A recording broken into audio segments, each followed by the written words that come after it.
নমস্কাৰ আপোনালোক সকলোকে মোৰ চেনেলটোলৈ স্বাগতম জনাইছো। আজি মই আপোনালোকৰ বাবে লৈ আহিছো একেবাৰে সহজ কিন্তু ৰেষ্টুৰেণ্টৰ দৰে পনীৰ বাটাৰ মছলা ৰেচিপি। তাৰ আগতে আপোনালোক যদি মোৰ চেনেলটোত নতুন হয় মোক প্লিজ সাবস্ক্ৰাইব কৰিব নাপাহৰিব। আহক তেতিয়াহলে আমাৰ ৰেচিপিটোলৈ আগবাঢ়ো।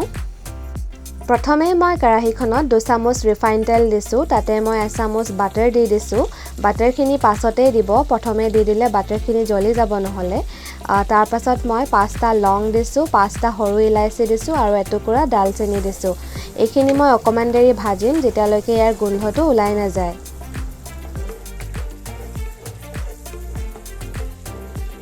এতিয়া ইয়াতে 2টা কাটি থোৱা ডাঙৰ সাইজৰ পিয়াজ মই দি দিছো। এইখিনি অকমান দেৰিলৈকে ভাজিম যেতিয়ালৈকে অকমান কোমল হৈ নাযায়।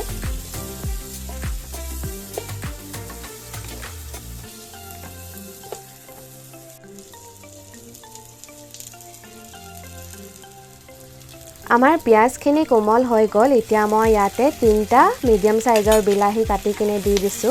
মন কৰিব বিলাহীটো যাতে পকা আৰু মিঠা থাকে। টেঙা বিলাহী হলে আমাৰ পনীৰৰ গ্ৰেভিখিনি খাবলৈ বহুত বেয়া লাগিব।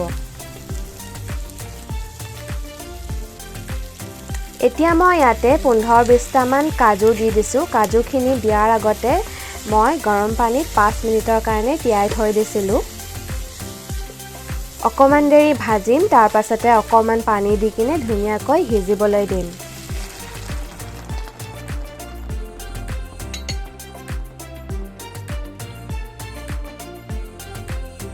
এইদৰে পানীতে বইল হৈ কিনে আমাৰ বিলাহী আৰু পিয়াজখিনি সিজি যাব আৰু লগতে অকমান দেৰি পাছত পানীখিনি শুকায়ও যাব। তেতিয়া আমি গেছটো অফ কৰি কিনে এইখিনি ঠাণ্ডা কৰিম।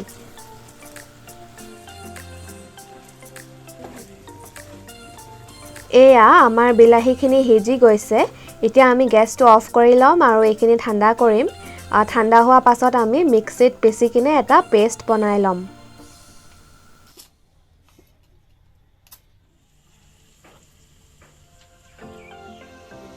এইখিনি আমাৰ পেষ্টখিনি এতিয়া আমি এবাৰ চাকনিৰে চাকি ল'ম। পেষ্টখিনিত আমাৰ বিলাহীৰ বাকলি আৰু বিলাহীৰ গুটি এইবিলাকো থাকি যায়। সেইকাৰণে আমি আমাৰ ৰেষ্টুৰেণ্টৰ নিচিনা যোনটো একেবাৰে ধুনীয়া স্মুথ গ্ৰেভিটো পাবলৈ কাৰণে আমি এনেকৈ এবাৰ চাকনিৰে চাকি ল'বলৈ ভাল হ'ব। আপোনালোকে ইচ্ছা কৰিলে নাচাকিলেও হ'ব, কিন্তু খাওঁতে অকমান এনেকুৱা খহটা বিলাহীৰ গুটি বিলাহীৰ বাকলি এইবিলাকৰ টেষ্ট থাকি যাব। সেইকাৰণে আপোনালোকেও চেষ্টা কৰিব যে এবাৰ এনেকৈ চাকনিৰে চাকি লয়।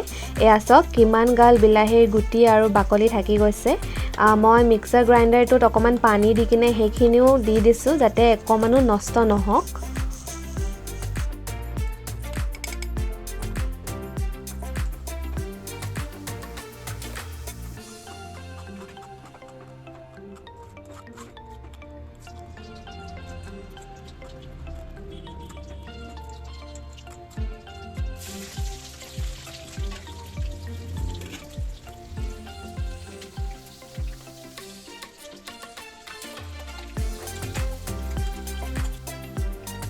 এয়া চাওক এইখিনি আমাৰ গ্ৰেভিখিনি এতিয়া ৰেডি হৈ গ'ল। আমি এতিয়া বাকিখিনি প্ৰচেছলৈ আগবাঢ়ো আহক।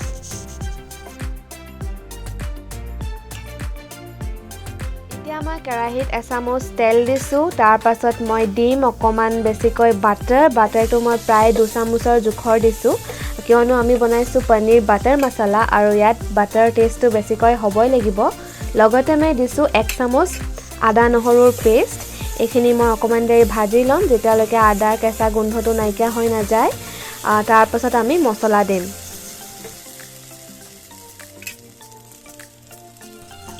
ইয়াতে মই দিছো আধা চামুচ হালধি গুড়ি, 1 চামুচ chilli powder, Kashmiri chilli powder, যোনটো দি কালাৰটো আমাৰ ধুনীয়া হ'ব। এইখিনি অকমান লৰাই লৈছো। তাৰ পাছতে মই আধা চামুচ ধনিয়া পাউডাৰ দিছো আৰু একেবাৰে অকমান জিৰা পাউডাৰ দিছো। তাৰ পাছত আমি এইখিনি অলপ দেৰি ভাজি ল'ম। আৰু অকমান যদি বাটাৰৰ দৰকাৰ হয় অকমান বাটাৰ আৰু দি দিবলৈ পাৰে।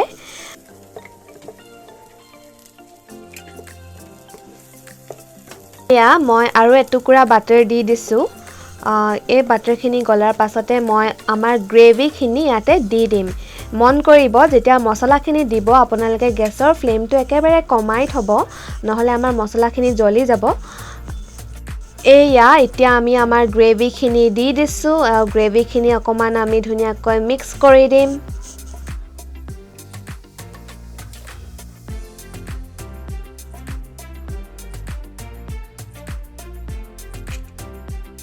বাটিটোত যদি বাই চান্স গ্ৰেভি অকমান লাগি থাকে হেখিনিও আপোনালোকে অকমান গৰম পানী দি কিনে ইয়াতে দি দিব পাৰে এতিয়া আমি আমাৰ গ্ৰেভিখিনি মছলাৰ লগত ধুনিয়াকৈ হিজিবলৈ দিম মাজতে আমি নিমখো দি দিব লাগিব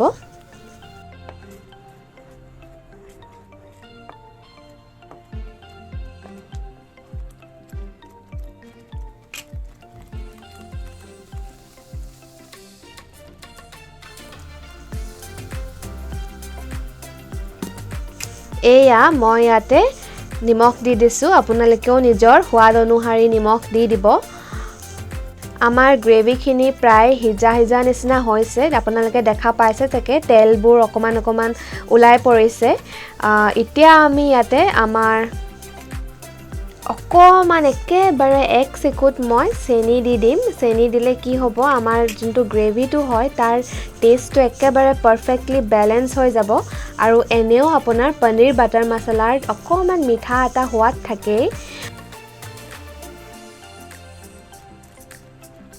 লগতে আমি আৰু এটা বস্তু দিব লাগিব হেতু হৈছে টমেটো কেচাপ 1 চামুচ টমেটো কেচাপ দি দিব টমেটো কেচাপ দি দিলে খাবলৈ আৰু টেস্টি লাগিব গ্ৰেভিখিনি খিনি মিক্স কৰি দিব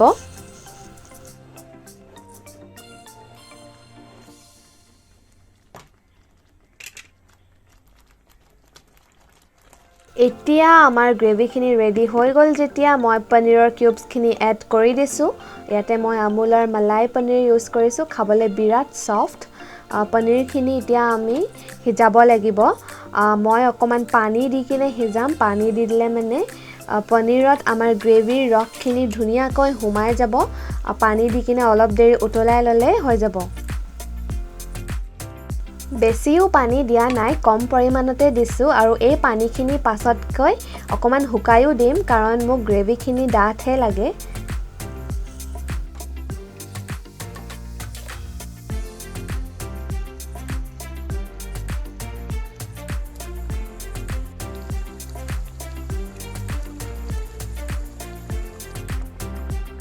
এয়া আমাৰ গ্ৰেভিখিনি উতলি আছে এনেকৈ 5-10 মিনিটৰ কাৰণে আপোনালোকে পনীৰখিনি হিজাই লবলৈ পাৰে